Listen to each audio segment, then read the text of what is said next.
하나님의 구원과 하나님의 심판은 둘로 분리된 것이 아니고 사실은 한 큰 사건의 양면이라고 할 수 있습니다.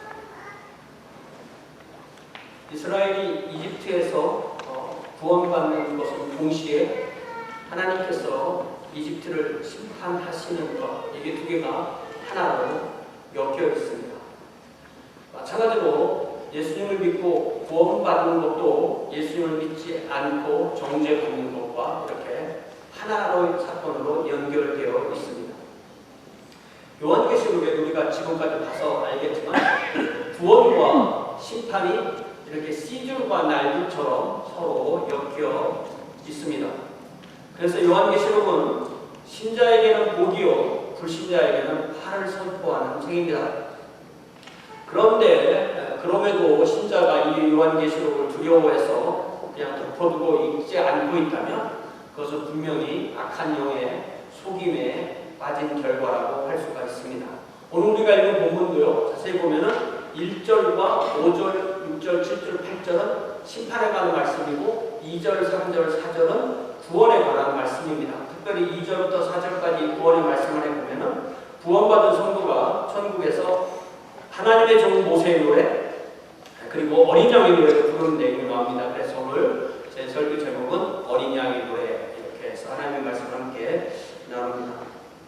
자, 우리가 그동안 요한계시록을 쭉 보셔서 아시겠지만 요한계시록은 크게 세 번의 진노가 나오는데요. 하나는 7인의 진노, 그 다음은 7 나팔의 진노, 그 다음에 7 대접의 진노 이렇게 되어 있어요. 실제로는 요한계시록 전체가 이 세 개로 다 구성되어 있다고 봐도 좋습니다. 자, 7인은 6장에서 7장까지, 7인은 8장에서 11장까지, 7 대접은 15장에서 16장까지인데 사실은 그 전체가 다 이 세 개의 재앙이고 그 안에 구원들이 이렇게 씨줄과 날줄처럼 이렇게 서로 연결되어 있습니다. 자, 첫 번째 이 7인 심판은 두루마리에 있는 7인을 어린 양 우리 주님 예수께서 하나씩 뗄 때마다 이 땅에 재앙이 임하는 거죠. 7 나팔의 심판은 7 천사가 차례로 나팔을 불어서 심판을 선포할 때마다 이 땅에 재앙이 임하는 거고요. 7 대접 심판은 7 천사가 차례로 대접을 쏠 때마다 이 땅에 재앙이 임하는 겁니다. 이렇게 두루마리에 인을 떼고 그 다음에 나팔을 불고 그 다음에 대접을 부는 것은 점점 더 이렇게 심해지는 그런 재앙을 상징합니다. 처음에는 주님께서 인을 떼시죠. 그 다음은 천사들이 나팔을 불죠. 그 다음은 대접을 쏟는 것 해서 점점 더 이렇게 심해지는 그런 재앙을 의미합니다.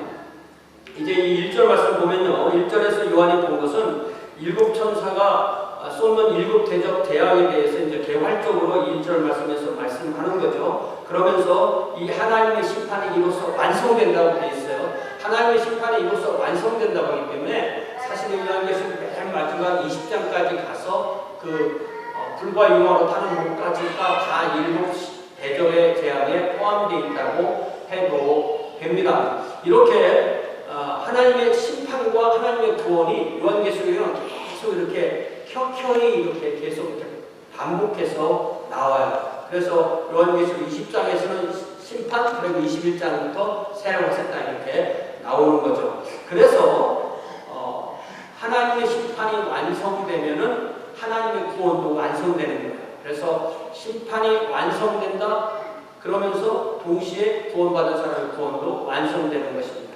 그래서 오늘 본문도 1절 시작은 7 대접의 재앙 요 말로 시작되지만 이제 2절부터는 다시 구원받은 성도의 찬양이 나옵니다. 위에 이 친구 2절 말씀 보여주세요. 자, 또 내가 보니 불이 섞인 유리 바다 같은 것이 있고 짐승, 그의 우상, 그의 이름의 수, 요 셋을 이기고 벗어난 자들이 유리 바닷가에 서서 하나님의 검은고 화풍을 가지고 있다. 이렇게 돼 있죠. 이게 뭐냐면요. 이게 그 저 본문만 보면 저게 무슨 말이냐 이렇게 생각되지만 잘 보면요. 요한이 본 것은 어떤 밑에는 바다인데 불이 있고 그 위에는 유리로 이렇게 막힌 거예요. 그리고 그 성도가 유리 바닷가에 서서 찬양하는 걸 온다는 거예요. 그리고 그 찬양 제목이 3절에 나온 것처럼 하나님의 종 모세의 노래, 어린 양의 노래죠. 이처럼 모세의 영으로 이스라엘이 이집트에서 탈출한 것과 성도가 사탄의 삼일체를 대항해서 싸워서 이기고 하늘나라에 우리가 도착한 것을 유형적으로 이렇게 똑같이 맞춰놓은 거예요. 그래서 모세의 노래, 어린 양의 노래, 이렇게 둘이 대비가 되는 것입니다. 그래서 우리는 오늘 출애굽기 말씀을 좀 봐야 돼요. 여러분 성경 출애굽기를 펴보세요. 출애굽기, 창세기 출애굽기는 하나님께서 모세와 아론을 보내셔서 이집트의 파라오에게 하나님의 백성 이스라엘을 해방하라고 명령하시는 내용부터 시작되죠. 그러나 파라오의 눈에는 하나님은 보이지 않고, 하나님 안 보이니까 여호와가 누구 같대 내가 너희를 보내느냐 그러죠. 하나님은 눈에 보이지 않고 자기들이 부리는 소유물인 노예만 보이는 겁니다. 파라오는 당연히 이스라엘이라는 거대한 노예 집단을 잃지 않으려고 최고의 노력을 기울이죠. 그래서 하나님은 이집트에 10가지 재앙을 내리세요. 그리고 그 마지막 10번째 재앙은 이집트의 모든 장자, 위로는 파라오의 왕자로부터 아래로 옥에 갇힌 자의 장자, 심지어 가축의 처음 난 것까지 하나님이 치시는 내용입니다. 여기까지가 이제 우리가 성경을 좀 찾아보면 되겠는데요. 여기 출애굽기 12장에 보면 그 말씀이 나와요. 29절에 보면은 하나님께서 밤중에 처음 난 것을 치시는데 위로 왕위에 앉은 바로의 장자, 그리고 옥에 갇힌 사람의 장자, 가축의 처음 난 것을 치셨다. 이렇게 되어 있죠. 그렇지만 이스라엘은 어린 양의 피를 그 집 문설주와 인방에 바름으로써, 우리가 문설주, 인방이 굉장히 어려운 것 같지만 문설주, 인방, 문설주의 세로 막대기, 가로 막대기, 인방 이렇게 돼요. 문설주와 인방에 바름으로써 죽음의 신이 넘어가는 구원을 받습니다. 그러니까 파라오는 항복하고 그 결과 이스라엘을 이집트에서 떠나도록 그렇게 하죠. 결국 이집트에 대한 심판과 이스라엘의 구원이 한 사건으로 엮여 있다고 생각할 수가 있죠. 자, 그러면서 이제 다시 출애굽기 14장 5절을 보세요. 14장 5절에 보니까 자기들의 모든 장자들이 다 죽었는데도 이들이 이스라엘을 잃는다는 것을 알고 그 백성이 도망한 사실이 애굽 왕에게 알려지며 바로와 그의 신하들이 그 백성에 대해 마음이 변하였는데 우리가 어찌 같이하여 이스라엘을 우리의 섬김에서 놓아 보내었는가. 그러면서 이 파라오와 그의 백성이 병거를 타고 이스라엘을 추적합니다. 그래서 그 병거의 수가 말씀해 보니까 파라오의 친위 부대가 다스리는 파라오의 바로 자기가 직접 이끄는 그 병거 부대가 600승이라고 했어요. 그거 더하기 이집트의 모든 병거를 비상동원을 해가지고, 그러니까 아마 한 수천의 병거가 동원됐을 것이고, 이게 병거라는 것이 말 하나에다가 작은 마차에다가 병거를 이끄는 그 군인 이렇게 돼 있잖아요. 그래서 한 수천의 군인이 이스라엘을 추격한 것입니다. 그러나 이스라엘은 남녀노소죠. 그리고 무양과 달부지가 서서히 정말 구름대처럼 이동하는 그런 과정이 있습니다. 이집트는 당대에 최고로 빠른 이 전차를 타고 그들을 추격하는 거예요. 그러니까 이미 먼저 출발했어도 금방 따라잡히는 거죠. 그래서 이스라엘은 마치 도관에 든 쥐처럼 앞에는 홍해가 가로막고 뒤에는 바로의 군대가 바짝 따라붙은 그런 상황이었습니다. 그러다 이스라엘 백성은 그 가운데서 모세와 하나님을 원망하죠. 거기 14장 12절에 보니까 뭐라고 원망하냐면 애굽 사람을 섬기는 것이 광야에서 죽는 것보다 낫겠노라. 이 사람들도 하나님을 보지 않고 애굽 사람만 보는 거죠. 그러다 모세가 뭐라고 대답합니까? 13절 14절에 모세가 백성에 이르되 너희는 두려워하지 말고 가만히 서서 아무것도 하지 말라는 말이 아니고 be still, 잘 보라는 거죠. be still, 여호와께서 오늘 너희를 위하여 행하시는 구원을 보라. 너희가 오늘 본 애굽 사람을 영원히 다시 보지 아니하리라. 여호와께서 너희를 위하여 싸우시리니 너희는 가만히 있을지어다. 이렇게 말해줍니다. 이 상황에서 하나님이 어떻게 하시냐면 하나님의 한밤중에 불기둥으로 밝히셔서 이스라엘을 바다에 활짝 가까이 가도록 이끄십니다. 그러면서 바로의 군대는 구름과 한밤으로 인해서 더 이상 이스라엘에 접근하지 못하도록 그들을 일단 막아놓으십니다. 그리고 출애굽기 14장 19절을 보세요. 그리고 설명이 되어 있어요. 이스라엘 진 앞에 가던 하나님의 사자가 그들의 뒤로 옮겨가매 구름기둥도 앞에서 그 뒤로 옮겨 애굽 진과 이스라엘 진 사이에 이르러 서니 저쪽에는 구름과 흑암이 있고 이쪽에는 밤이 밝음으로 밤새도록 저쪽이 이쪽에 가까이 못하다. 이 모든 구원이 밤에 이루어집니다. 밤에 이루어지고 이스라엘 쪽에는 아주 환한 빛이 있고 그 이집트 군대 쪽에는 어둠이 있어서 그들이 접근하지 못했다고 이렇게 돼 있어요. 자, 이제 여러분 21절을 잘 보세요. 옛날에 제가 예수님 처음 믿고 10개라는 영화를 봤더니 모세가 그냥 바다를 딱 치니까 바다가 쫙 갈라지는데 그건 영화고 성경에 어떻게 되어 있냐면 여러분 14장 21절을 보면 성경에 이렇게 되어 있어요. 모세가 바다 위로 손을 내밀었어요. 때린 게 아니에요. 여호와께서 큰 동풍이 밤새도록 바닷물을 물러가게 하시니 물이 갈라져 바다가 마룻방이 되었다. 이렇게 되어 있어요. 그러니까 하나님께서 바람을 이용하셔서 계속 바닷물을 물러가게 하시는데 한쪽으로 물러가는 게 아니라 양쪽으로 물러가게 하는 거죠.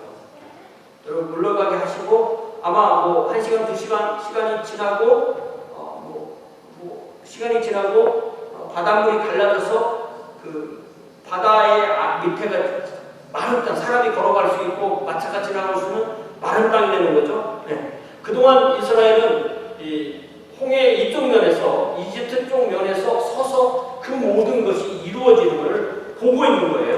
네.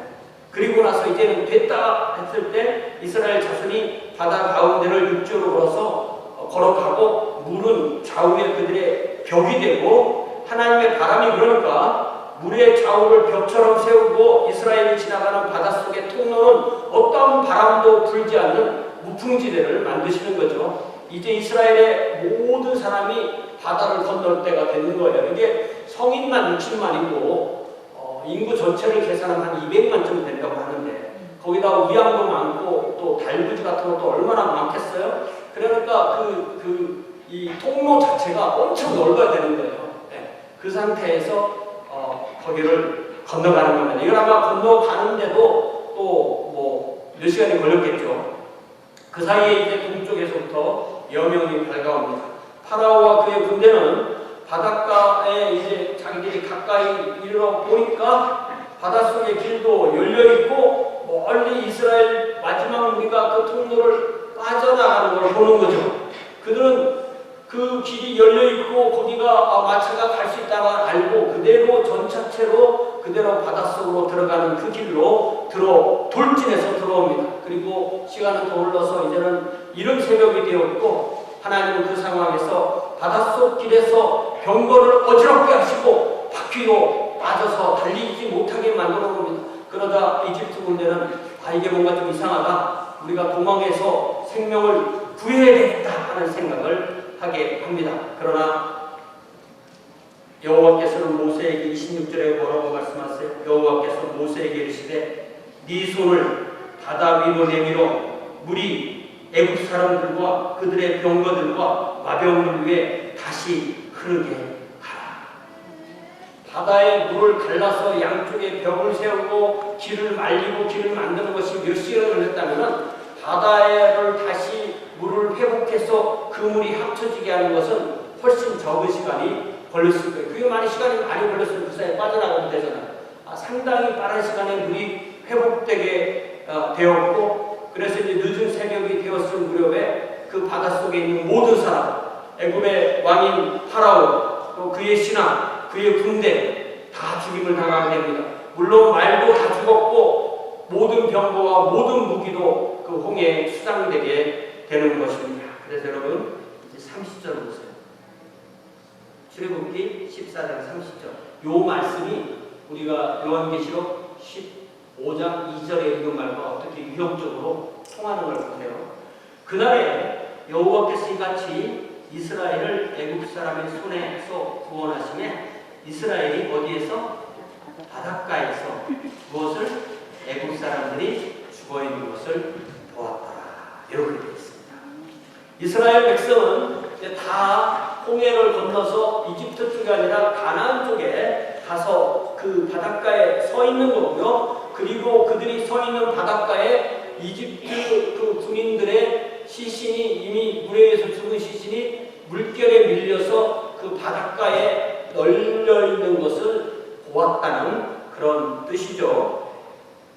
이처럼 이집트가 구원받고, 그러니까 이스라엘이 구원받고 이집트가 심판받는 것은 한 사건 속에 같이 엮여있게 됩니다. 요거를 우리가 이해를 하면 성경 전체를 이해하는데 참 큰 도움이 됩니다. 같은 장소에서 거의 같은 시간에 일어났지만 하나님을 믿은 사람은 구원을 받고 하나님을 믿지 않는 사람은 심판을 받았습니다. 그래서 여기까지 보면 이제 요한계시록 15장 2절을 다시 보여주세요. 요한계시록 15장 2절의 말씀에서 요한이 본 것이 의미하는 것을 훨씬 명료하게 깨달을 수가 있습니다. 먼저 이제 요한이 뭐라고 하냐면 불이 섞인 유리 바다 같은 것을 봤다는 거예요. 불이 섞인 유리 바다. 그러니까 유리가 위에 커버를 하고 있는데 밑에는 불이 있다는 그런 뜻이죠.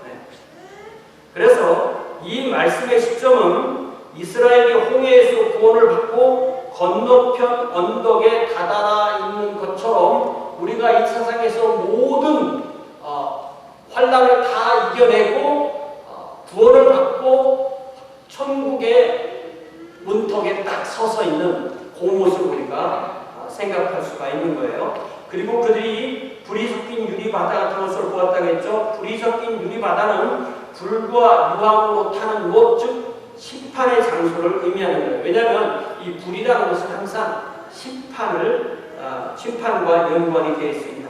그리고 거기에 서 있는 사람들은 세 가지를 이겼는데요. 짐승, 또 짐승의 의상, 또 짐승의 이름의 수, 우리가 13장에서 본 그 내용이죠. 그걸 이기고 벗어난 자들. 이스라엘이 이집트의 모든 그 고통에서 벗어났듯이 성도는 짐승과 그의 우상과 그의 이름의 수를 이기고 벗어난 자들입니다.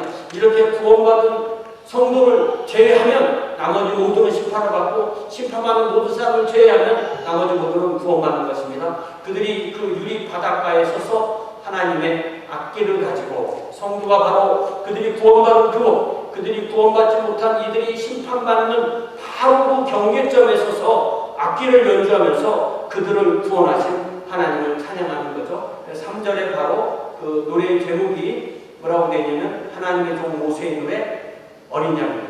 이게 재밌는 거예요. 하나님의 종 모세의 노래 어린 양입니다. 그래서 모세와 예수님은 비슷한 점도 있고 다른 점도 있습니다. 우선 우리가 구약성경을 읽으면서 구약성경에 있는 많은 예수님의 모형을 만나거든요. 모형을 타이프라고 하고 예수님을 원형이라고 할 때 안티타이프라고 하는데 모세는 예수님의 모형이고 예수님은 모세의 원형입니다. 예수는 그러니까 하나님이 모세를 통해서 이집트를 심판하시고 이스라엘을 구원하세요. 마찬가지로 성부 하나님은 성자 하나님을 통하여서 불신자를 심판하시고 신자를 구원하십니다. 그래서 하나님의 종 모세의 노래는 그 다음 이제 출애굽기 15장 1절부터 18절에 쫙 나오고요. 그 모세의 노래는 모세를 찬양하는 노래가 아니라 구원에 참여한 모세가 구원을 받았다는 것을 감사하면서 이스라엘 자손과 함께 하나님을 그들을 구원하신 하나님을 찬양하는 거예요. 그래서 출애굽기 15장 1절에 보면 제가 주보에 써드린 대로 내가 여호와를 찬송하리니 모세가 1인칭으로 내가 여호와를 찬송하리니 왜냐하면 모세 자신도 구원받았기 때문에 그는 높고 여호와로시며 말과 그 탄자를 바다에 던지셨다. 파라오를 포함한 모든 이집트 사람들을 심판했다고 되어 있고요. 또 출애굽기 15장 21절에 미리암의 찬양도 너희는 여호와를 찬송하라. 그는 높고 여호와로시며 말과 같은 자를 바다에 던지셨음이로다. 이렇게 말합니다. 자, 그러면 모세의 노래는 모세가 구원받고 구원하신 하나님을 찬양하는 노래죠. 어린 양의 노래는 예수님께서 구원받았다는 얘기 아니죠. 어린 양의 노래는 예수께서 구원하셨다는 거예요.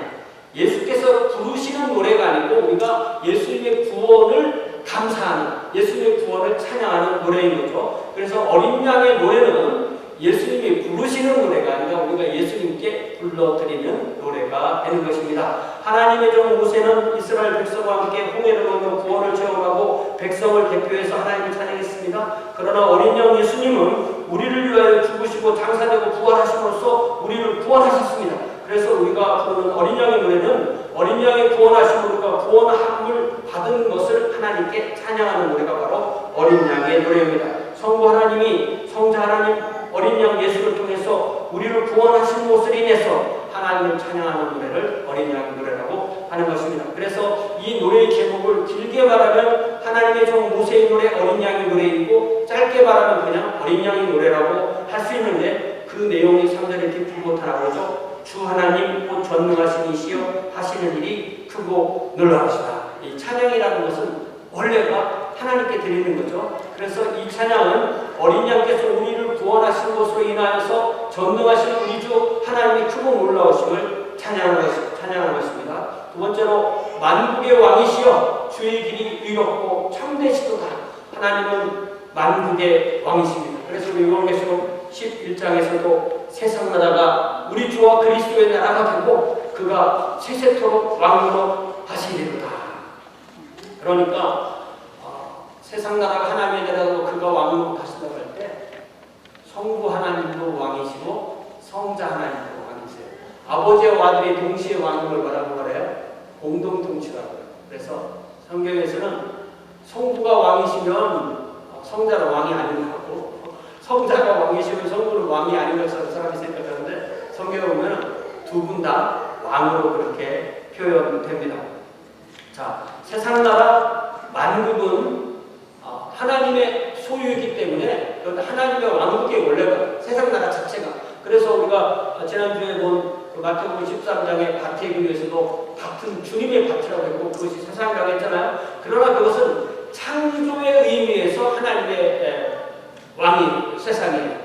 구원의 의미로 보면은 그 중에 구원받는 사람만 하나님의 소유가 되는 거죠. 그래서 세상에서 따로 구별돼서 구원하시는, 하나님께서 구원하시는 이들을 성경에서는 성도라고 하고 하나님의 자녀라고 하고 하나님의 백성이라고 합니다. 이렇게 어린 양의 노래는 하나님의 구원의 방법이 의롭고 참되심을 찬양합니다. 하나님의 구원을 체험하니까 그 길을 걸어서 의롭고 참되게 산다는 것도 이 말씀에는 표현되어 있습니다. 하나님의 길은 의롭고 참되시기 때문에 그 길을 걷지 않는 자는 심판받는 내용도 이 말씀에는 포함되어 있는 것입니다. 이제 4절에 보니까 주여 누가 주의 이름을 두려워하지 아니하며 영어롭게 하지 아니하오리까. 우리는 하나님의 구원을 체험하고 주의 이름을 두렵게 여기고 영어롭게 합니다. 그러나 하나님의 심판을 받는 사람들은 그 심판을 받는 과정 중에서 주의 이름을 두려워하고 영어롭게 하는 것입니다. 그리고 오직 주만 거룩하십니다 라고 찬양하고 주의 의로우신 일이 나타났음에 만국이 와서 주께 경배하리라. 주의 의로우신 일, 구원과 심판이 드러났고 구원과 심판 하나로 엮여있고 예수님을 믿으면 구원받고 예수님을 믿지 않으면 심판을 받는 이 놀라운 일이 온전하게 드러나는 것입니다. 마치 하나님을 믿는 사람은 홍해를 마른 땅으로 건너서 구원을 체험하지만 하나님을 거역하는 사람은 그 똑같은 동일한 바다인데, 똑같은 바다인데 그 바다를 건너다 심판을 받는 것과 마찬가지가 되는 것입니다. 그래서 구원받은 사람이, 이게 어디가 좀 잔인하게 될지 모르는데, 구원받은 사람이 심판받은 사람을 본다는 얘기예요. 그죠? 네. 그것이 바로 이 말씀과 이렇게 연결되는 것입니다. 자, 여기까지가 2절, 3절, 4절이 우리가 받는 구원을 출애굽기의 출애굽과 이렇게 연결하는 내용이고요. 자, 이제 5절부터 보니까 요한이 7 천사를 통해서 7 대전 심판이 준비되는 내용을 이제 말씀하기 시작합니다. 그 시작은 하늘에 있는 증언의 장막 성전이 열리는 거죠. 증거라고 되어 있는데 증거라는 한국말 중에 증거라고 하는데 증거라고 하지 않고 테스트모니니까 이게 증언이에요. 증언. 이 증언이라는 것은 뭐냐면 이 장막이 왜 성전이 태버네클이 왜 증언의 태버네클이고 그 언약궤가 왜 증언의 언약궤냐면, 자, 우리가 성전에 가면 지성소가 있고 지성소 안에 언약궤가 있고 언약궤 안에 하나님의 언약이 있고 그 언약을 하나님이 말씀하신 것을 우리가 그 말씀을 받아들이면서 하나님과 우리 사이에 하나님은 우리 하나님, 우리는 하나님의 백성이라는 언약을 맺고 내가 그 언약을 사람 앞에 증언하고 하나님께서 그 말씀을 하나님을 증언하셨기 때문에 여기에는 하나님이 그 말씀을 하시고 우리가 그 말씀으로 화답하는 우리의 입으로 고백하는 증언이 그 안에 있기 때문에 증언의 궤, 증언의 장막, 증언의 성전, 이것이 언약의 궤, 언약의 장막, 언약의 성전 이렇게 되는 것입니다. 그래서 우리는 하나님께서 하신 그 언약의 말씀을 받아들일 때 그 언약의 조건 안에서 하나님의 백성이 되는 거죠. 하나님은 우리 하나님이시고 우리는 그의 백성이라는 그 조건이 있는데 그 하나님의 언약의 조건이 항상 성경에는 두 가지예요. 뭐냐면은 하나님을 믿고 하나님의 뜻대로 산다. 그것이 요한계시록에서는 하나님의 계명인 사랑을 행하고 또한 예수 그리스도를 구주와 주님으로 믿는다 이렇게 됐어요. 그래서 항상 우리의 믿음은요 속에 있는 거예요. 우리의 믿음이 속에 있으면 그것이 드러날 때는 사랑으로 드러나는 것. 이것이 우리에게 살아있는 믿음입니다. 우리 속에 있는 믿음이 참되고 살아있는 것이라면 겉으로 드러나는 인격이 사랑으로 드러나는 것. 그래서 우리의 믿음은 믿음으로 드러나는 것이 아니라 사랑으로 드러나는 것입니다.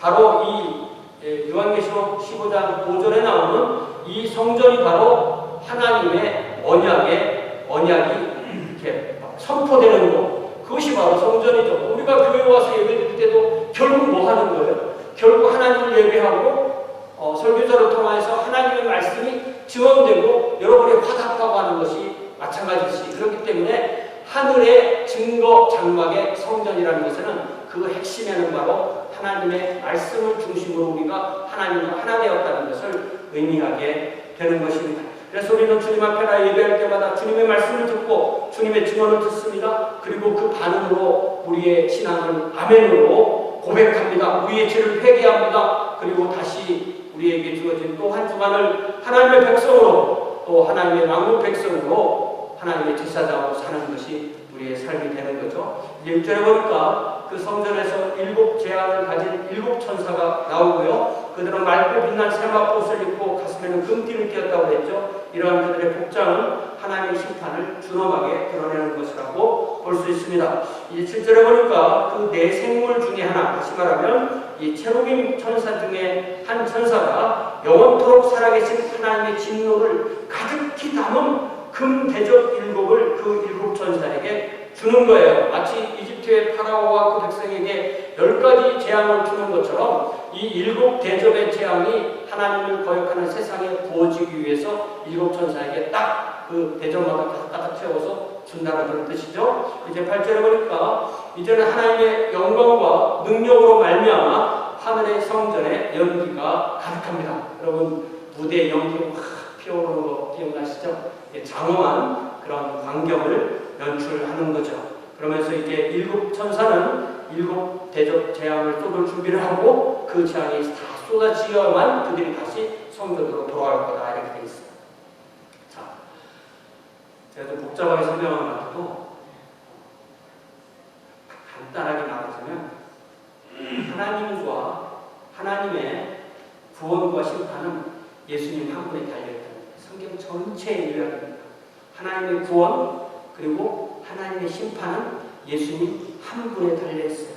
예수님은 두 분이 아니라 한 분이세요. 구원하시는 예수님이 또 심판하시는 예수님이십니다. 그래서 구원하시는 주님은 친히 제자들을 만국에 보내시면서 이렇게 말씀하시는 제가 주보에 써드린 마가복음 16장 15절 16절에 보니까 너희는 온 천하에 다니며 만민에게 복음을 전파하라. 믿고 침례를 받는 사람은 구원을 얻을 것이요 믿지 않는 사람은 정죄를 받으리니. 동일하습니다. 똑같은 예수님이에요. 그 예수님을 믿으면 구원받는 거고 그 예수님에 대해서 아무런 반응을 보이지 않으면 예수님을 박해하든 아무런 반응을 보이든 다 그 사람들은 심판의 대상이 된다는 것입니다. 그렇기 때문에 먼저 예수님을 받고 구원받고 하나님의 자녀가 된 사람들 할 일은 역시 똑같이 만국에 다니면서 복음을 전하는 것, 이것이 바로 우리의 할 일인 줄 믿습니다. 만국 다니는 거 필요하죠. 그렇지만 가장 중요한 것은 내 집에서부터 나의 가장 가까운 곳에부터 시작하는 것입니다. 그것이 무엇이에요? 내 가족들은요, 나를 너무 잘 알기 때문에 사랑으로 섬기는 것이 아니면 복음을 전할 수가 없습니다. 그렇기 때문에 사랑으로 섬기며 주님을 전해서 복음을 전파합시다. 그러면 성경에서는 우리가 복음을 울며 뿌리면 반드시 믿는 사람이 생긴다는 것입니다.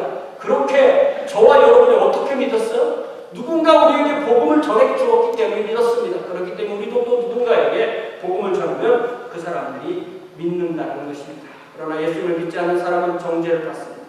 그러므로 우리가 이 한 주간 어떻게 살아야 될까요?